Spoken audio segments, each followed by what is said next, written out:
नमस्कार। आज लेकर आया हूँ धनंजय कृत 10 रूपक का प्रथम प्रकाश।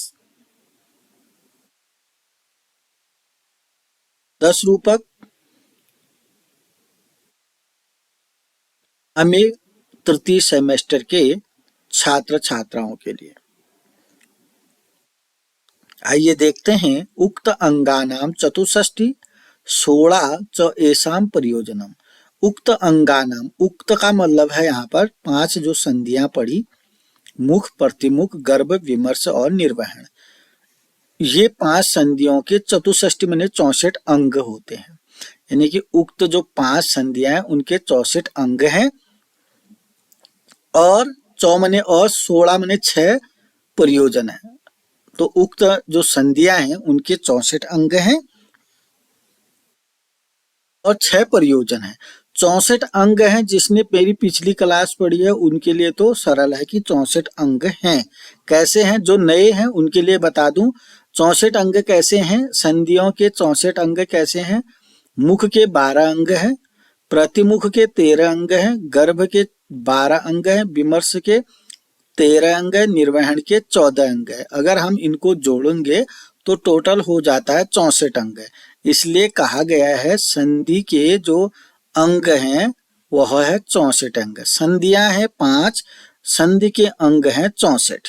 तो ये वाला कॉन्सेप्ट तो क्लियर हुआ। अब देखते हैं 16 तो एसाम प्रयोजन। 16 माने 6 प्रयोजन है। इसके 6 प्रयोजन जो है अगली कारिका में पढ़ेंगे। उससे पहले थोड़ा समझा दूं। जो 5 अर्थ प्रकृतियां हैं, बीज, बिंदु, पताका, परकरी, कारी, 5 कार्यावस्थाएं हैं। आरंभ, प्रयत्न, प्राप्ति, आशा, नियताप्ति, फलागम। 5 अर्थ प्रकृतियों और 5 कार्यावस्थाओं के मेल से 5 संधियां बनती हैं। मुख, प्रतिमुख, गर्भ, विमर्श, निर्वहन।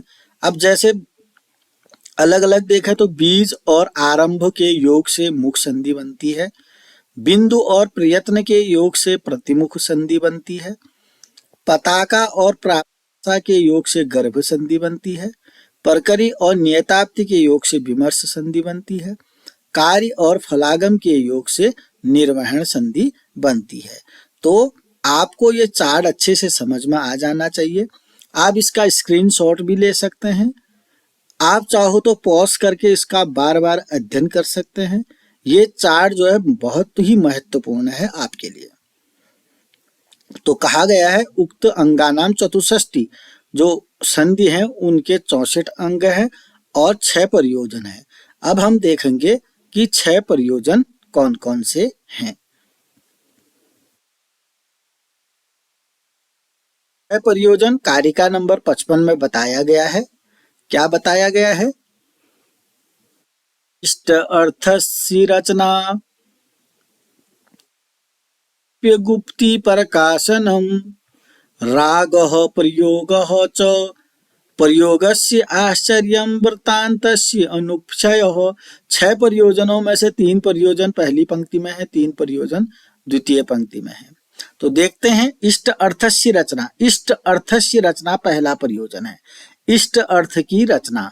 इष्ट का मतलब है जो अच्छा अर्थ है, ग्रहणी अर्थ है, ग्रहण करने योग्य अर्थ है, उस अर्थ की रचना पहला प्रयोजन है।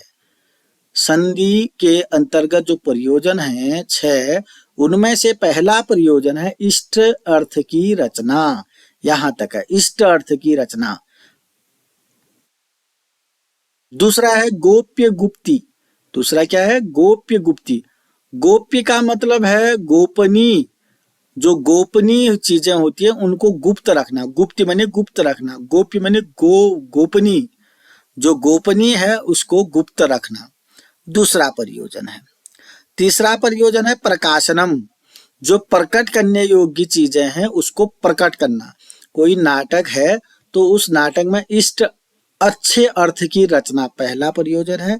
उस नाटक में गोप्य वस्तु की, गोप्य कथा वस्तु को गुप्त रखना, जो गुप्त रखने योग्य चीजें हैं उनको गुप्त रखना द्वितीय प्रयोजन है। जो प्रकट करने योग्य, जो दिखाने योग्य चीजें हैं नाटक में, उनको प्रकाशित करना, प्रकट करना तीसरा प्रयोजन है प्रकाशन। चौथा प्रयोजन है राग प्रयोग। राग मतलब अनुराग उत्पन्न करना, प्रयोग में अनुराग उत्पन्न करना, यानी कि जब उस नाटक को मंचन करने वाले हैं उनमें भी अनुराग उत्पन्न हो और जो दर्शक उस नाटक को देखे उनके अंदर भी अनुराग उत्पन्न हो जाए। राग प्रेम, राग उत्पन्न करना, क्या करना, राग उत्पन्न करना, अभिनय में राग उत्पन्न करना, प्रयोग में राग उत्पन्न करना। अगला है आश्चर्यम। आश्चर्य का मतलब आश्चर्य उत्पन्न करना। कोई नाटक को हम जब देखते हैं तो हमें आश्चर्य लगना चाहिए, विचित्र लगना चाहिए, वैचित्र लगना चाहिए उनमें। तो ये विचित्रता है, काव्य का वैचित्र्य है, ये आश्चर्य है ये। और लास्ट में वृत्तांतस्य अनुपक्षय। अंतिम जो प्रयोजन है वृत्तांत का क्षय न होने देना, इतिवृत्त का विच्छिन्न न होना, यानी कि इतिवृत्त का विच्छिन्न न होने का मतलब है कहानी जो है टूटनी नहीं चाहिए, अलग अलग नहीं होना चाहिए। इतिवृत्त का विच्छिन्न न होना, कथा वस्तु न टूटे, ये छठा प्रयोजन है। पुनः 6 प्रयोजन है। इष्ट अर्थ की रचना, गोप्य वस्तु को गुप्त रखना, प्रकाशन जो प्रकट करने योग्य है उसको प्रकट करना, प्रयोग में राग उत्पन्न करना, विचित्रता उत्पन्न करना और वृत्तांत को क्षय न होने देना। ये 6 प्रयोजन हैं। अगर आपको थोड़ी बहुत कम समझ में आया तो आप एक बार इसको जरूर देख लीजिएगा। संस्कृत उतना ही ले जितना यहाँ पर हिंदी लिखा गया है, तो इस प्रकार से आप भी इसका अच्छे से अर्थ निकाल सकते हैं, समझ सकते हैं। एक बार पॉज करके स्क्रीनशॉट लेकर के जरूर आप इसको पढ़ लीजिएगा। देखते हैं, द्वेधा विभाग कर्तव्य सर्वस्य अपि यः वस्तुनः सूच्यम एव भवेत किंचित दृश्य श्रव्यम अथा अपरम। द्वेधा विभाग कर्तव्य हो, कर्तव्य मैंने करना चाहिए, विभाग मैंने विभाग, द्वेधा मैंने दो विभाग करना चाहिए। सर्वस्य अपि वस्तुना, सर्वस्य मैंने सभी कथा वस्तु का, सारा जो कथा वस्तु है उसका 2 भाग करना चाहिए। कथा वस्तु के भेद हमने पहले भी पढ़े, आज फिर से कह रहे हैं। सर्वस्य वस्तु, समस्त कथा वस्तु, सर्वस्य मैंने सभी कथा वस्तु का 2 प्रकार से विभाग करना चाहिए। प्रथम पंक्ति में कह रहे हैं सारी कथा वस्तु, जो समस्त कथा वस्तु है उसको 2 भाग कर देना चाहिए, कर्तव्य मैंने करना चाहिए। 2 भाग दूसरी लाइन में बता रखे, सूच्यम, पहला है सूच्यम, केवल सूचना देना। कथा वस्तु के 2 भागों में पहला है केवल सूचना देना और दूसरा है सूच्यम एव भवेत। पहला तो सूच्य है, दूसरा है किंचित दृश्य श्रव्यम अथापर। अपर माने दूसरा कैसा होना चाहिए, दृश्य और श्रव्य। पहला सूच्य होना चाहिए, सूच्य का मतलब केवल सूचना देना है। दूसरा कैसा होना चाहिए, दृश्य श्रव्य। दूसरा जो विभाग है, दूसरा जो भाग है दृश्य श्रव्य होना चाहिए।